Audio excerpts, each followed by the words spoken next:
Now that feels basically wrong for me, so let me just press forward. Oh, look at that, King Beauty. Don't build me up too much, Jonathan, I may have to live up to it. First of all, I'd actually like to congratulate Britannic on disaster recovery and demonstrating business continuity. This would have taken lesser people, would have had us working in the dark over there, and you found a way to do it, so congratulations. So one of my guys, in all his wisdom, one of my marketing guys, figured that what I should speak about is your future is virtual and mobile, make it happen now. I couldn't resist adding the next line, which is, are we virtually there yet? Now, and virtualization, Tim touched on that word. It's a strange choice of word to describe something that's a massive trend in IT. Because to me, I understood the word in the context of virtual reality. I get that, like almost reality. But virtualization is where we're all heading. So like this is, your future is almost and mobile. Doesn't make much sense to me. But I'm going to touch on this trend and what it means to us, all of us. So we are, as in a communication sense, well into a massive change. And as you can tell, I've been in the industry a while. You know, I've earned every one of these white hairs, as my grandson says. From TDM through VoIP, IP telephony, and now into a software environment where the world is actually becoming more and more about software. And we viewed communications as being a software-based thing, and that it would actually be a business application, just like all your other business apps. The only difference is this is a real-time business app. So what does that all imply? I'm going to touch on that. And that means there's going to be continual changes in the business models, that you get a chance to decide appropriate or not for your businesses. What's the best way for you to crack a nut that in the past would have been put some equipment on my business premise and it would kind of work as an island by itself. That's not the way going forward. The drivers to watch clearly are this notion of mobility. You've heard that already. Virtualization, then software as a service and cloud and all of what that means. So if you think about it, the evolution we've seen is digital PBX to IP, and why different colors? IP, PBX, and application. The original move of that was all about an IT strategy. It was not driven by users or user experience. It was driven by how do I get a cost reduction in my organization by running everything on a common LAN or WAN infrastructure. That was the driver for that. But when you start to do that, that leads to, and at the time, for us, everybody was talking about convergence, but infrastructure convergence, when I worked at BT Labs back a few millennia ago, we could have put all of your stuff on the same pipe, you know, and it wouldn't have been very interesting to a user. So I thought of it as convergence for the user and what that meant about what you do. And that's the kind of stuff that's led the industry to unified communications, this whole notion of collaboration and mobility, and how these things come together. Now there's another trend in the front of us now, which is the next orange box, because data center and desktop virtualization isn't driven by a user, it's more driven by what's the right IT strategy for me to adopt. So virtualization is about how do I take another piece of saving out of how I run my business. And the challenge with it is, how do I do that in a context that doesn't mess with the minds of my users? Because as we've seen, my users have enough changes going on anyway, and enough things to confront how they interface to my customers, that what I don't want to do is rock their boat. So that's the trend that's in front of us. This, it's amazing what you can find on the web, isn't it? I think he's getting an earful. But I would challenge him to stick with that idea when he gets to a smartphone. But this is the biggest in our minds, single part of external IT spend today, if you look at organizations. And one of the things I'd say, how many of you have all the budgets lined up for comms, IT, mobility, power consumption, all that stuff? Who has them all joined together into the same cost center? Not a lot of show of hands here. As you think about where this world's going, and you hear us and Cisco and others talk about return on investment, the only way you'll get a real return on investment is by taking a holistic view of that spend and tying it all together so you actually understand. So if you're going to be green, make sure that when you do the work to make the company green, somebody's recognizing you for the benefit you contribute. Otherwise, they'll say, well, that's costing me money. And that won't necessarily get you where you want to be. This has the strongest personal bond of any technology, we would argue, right?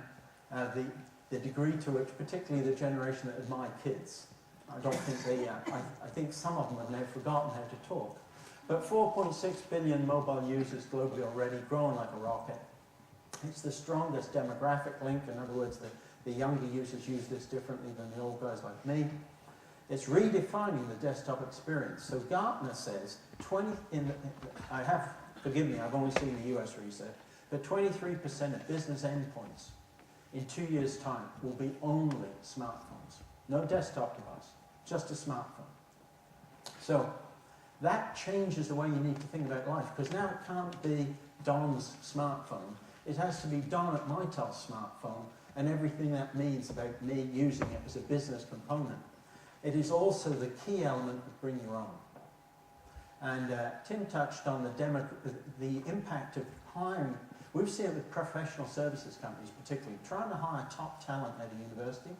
They're opinionated about the tools they want to use. If you can appeal better to them relative to the tools they're used to using, then you'll get a leg up. Our other experience is in organizations, the people most likely to tell an IT organization, no, I want to use my Mac or I want to use my iPhone, and I know our corporate policy is X, are CEOs and COOs and people like that, and therefore they expect to get listened to. So I know that creates a challenge for you, and what it means is we as vendors and our partners like Britannic have to think about how that can leverage and help you, because that is a reality you're going to deal with. Now, this survey was a survey done by Barclays Capital of CIOs. I know it's in Pico font up there, and I know I have a laser thing here somewhere, so DTs, can't even keep my hands still. But are so close, but yet so far away. Server virtualization, #1 spend driver for IT folks in 2010. Second one, security. Third one, dropping back, because the top line's more recent, the bottom line's more recent than the top line in those two colors. Cloud computing dropping back a bit. I'm going to come back to that. And then desktop virtualization. Interestingly, the networking priorities, IP telephony driving into the other ones, video conferencing and all that stuff coming, but back here at the minute. So I couldn't resist putting in a graph from Gartner. This is the graph that is the Gartner hype cycle. They look at emerging technologies and they try and figure out where they fit. So they have technology trigger, somebody's thought of it. Peak of inflated expectations, trough of disillusionment, and how often have we all been there? Slope of enlightenment, plateau of productivity. Now, when you're my age, you realize that when you're over the hill, you pick up speed. So these red circles are cloud computing related stuff. So private cloud computing, cloud and web platforms. And guess what? If you look at the color, they're all 2 to 5 years away.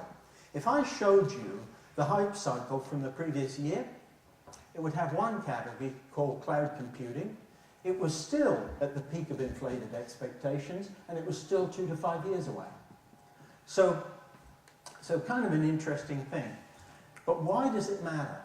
Well, again, transformation was in your video that seems so long ago now. The transformation in that video, why does cloud computing matter? Gartner says it will be a transformational change, right? And it will change the business sectors it plays in. But I couldn't resist, given that I'm speaking at this conference here, their definition of the peak of inflated expectations. And because I have a great memory but it's short, I'm going to read it to you. During this phase of over-enthusiasm and unrealistic projections, a flurry of well-publicized activity by technology leaders results in some successes but more failures, as the technology is pushed to its limits. The only enterprises making money are conference organizers and magazine publishers. What? And Gartner, exactly. Morris is exactly right. He took my punchline away, and Gartner. every year because they publish it every year. And people like me are dumb enough to go buy it. Anyway, so now I'm going to do the paid political announcement for Mitel. At the heart, and actually this colour has changed a bit, at the heart of what we do is something called the Mitel Communications Directory. I'm going to come around to that in a minute. But, so you need a bunch of these things that sit on desks. You need a bunch of these things, and as we've just all been saying, you can't be prescriptive about which ones they are. And then you need a cohesive set of applications. We call them the Mitel Application Suite, because you don't want to spend a ton of time making things that ought to inherently live and play well together, because that's not a very good use of your time. So we've had a focus on how do we make this thing as intuitive and easy to deal with as possible, but also deal with the realities that I talk to folks like yourselves who deal with the business challenges of, we have a business today, we're not quite sure what direction it wants to go in, it may want to acquire another business, it may divest itself of a piece of its business, and all of those things have to be in the back of your mind as you plan out what your strategy is. And that makes life bloody tough. So we try and think about what that all implies. So we've done it with taking a notion, and we took this many years ago, because you can't do these things overnight, of thinking about the Mitel Communications Directory and how a piece of software should allow you the flexibility to deal with the emerging challenges you have. So if you go back to that digital PBXs evolving forward, how many of you still have some digital PBXs sitting out there? I bet a ton of you, right? And how many of you are actually looking at virtualization today in your data centers? VMware, for instance. A lot of you too. And so and there would be some hands that went up that will actually be dealing with both of those realities. So how do I get from where I am to where I want to be at a pace that suits me? So we invested in this approach. So if it comes in a piece of tin from us, it actually turns up as a way to interface to that legacy environment, help you get on a path that's consistent with where you want to go. It could turn up as a distributed network running on its own purely greenfield magic.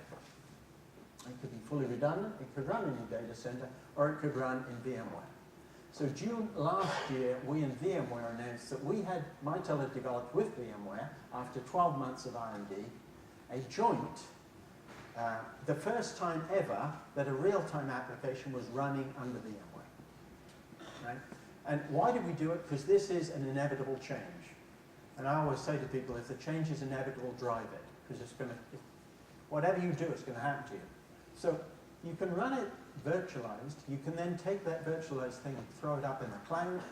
You can move back and forth. So if your strategy changes, you can use vMotion and suck it from the cloud back into your organization, etc. So we said, we're not smart enough to have a perfect crystal ball and know where each of you's world's going to be, so let's give you the flexibility. And I think Britannic certainly has that same view of life. So this gives you a consistent user experience. Remember how they said, if you go and change what your user touches and feels, then you've got a lot more work to do. It evolves at your pace. It's about investment protection. It future-proofs you now, because you can move your software licenses around, and it gives you integrated management because you'll need that. Now, my marketing guys couldn't resist the temptation to do something about that, and that's a wonderful slide. So we have launched our Freedom Architecture, which is one identity, one software stream, one solution. It's a single cloud-ready software stream. So you can put it in the cloud today, but for most people, that's not something you want to do right away. And actually, for some people, it'll be something you never want to do. Certainly, why did that one definition by Gartner bifurcate to 3 definitions within a year? Because now people are starting to get closer to it, and they're starting to think about all the business implications of doing it and understanding what that means. It gives you a consistent in-office experience wherever you are. So make it so it doesn't matter where you work from. It's free from walled garden architectures. So some people's view of virtualization is, I virtualized it, but it runs in my tin. Well, actually, if you're running servers in your data center, you probably want it to run in the ones you already decided to use. And it's about commercial offers and how you can get freedom with those. The architecture, everybody has to have an architecture slide. I won't dwell on it. But the truth is, our approach is around best of breed. Because there are so many changes going on out there at the minute that what best of breed is for some of the other business apps you need to run into, I shouldn't have the temerity to suggest I know the answer.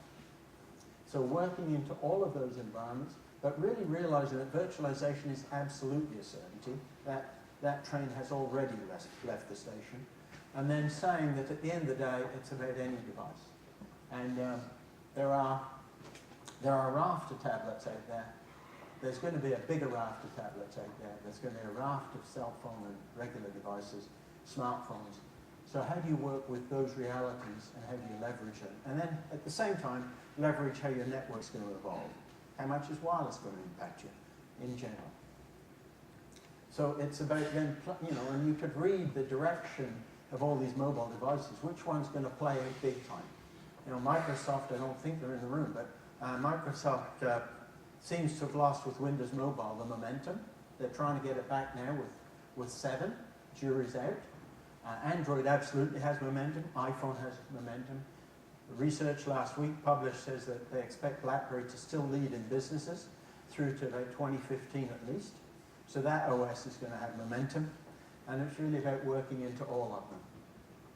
So at the end of the day, it's about then a consistent experience. So if you see me after, Mitel has a booth here. I'm not sure it has power on it. I did think of challenging my guys to see which vendor could be up fastest when the power came back. I'm not sure they're up for it. Actually, if the bar opens, they definitely won't be up for it, Jonathan. So, but I can show you on mine. These are the same user interfaces on your desktop as you get on your PC, etc., etc. Because back to that user, don't ask them to learn something new if you've already taught them what it needs. So I won't dwell on all that detail because we can actually show you on the booth, and seeing is believing. And then Blackberry, not just because I'm a Crackberry addict, but just because it has to be Blackberry, it has to be Android, it has to be the same every time. And businesses are going to actually have a mixed estate of these things. And then with Blackberry MBS 5, we did the lead technology engagement with them to get that done. I guess credit where due, Cisco is the only other vendor I'm aware of that's certified to MBS. But again, why do we do it? Because again, how do you save money on your mobile costs when you flip it to Wi-Fi and you have it seamless for your users so they're not thinking about it? As soon as you ask a user to think about it, it won't work the way you want it to. So virtual solutions, we have them today. VM ready on all this stuff. So this isn't about the peak of whatever expectations. And in summary, your future is virtual and mobile in my mind. It's a bunch of other things. Yes, it's about social networking. Yes, it's about how you integrate with your customers. Yes, it's all of those things. But at the end of the day, at the heart of what you run in your business, it's about these things. You can make it happen right now. There is a huge, if you read the research, the jury is absolutely out on which of these is going to matter most as the way to do it. And I think things like security will get heavily in people's mindsets about that. So we've actually worked through to give you that flexibility. Mobility defines bring your own. It will be the place that it starts. And you know what? It may not be a bad thing for you. If your business isn't paying for that smartphone, that's not necessarily bad as long as it's running what you want and satisfying your security requirements. And our freedom architecture addresses that with a single cloud-ready software stream, an in-office experience anywhere, freedom from walled garden architectures. And you can see that sort of stuff on the booth. The other thing you can see adjacent to us on that booth is we're fortunate enough to have a number of affiliated companies started by our chairman under his Wesley Clover umbrella, and so there you will see Telvio, ISCA and Ben Bria all delivering application value that sits around what we do. And with that done, I'm done. Thank you.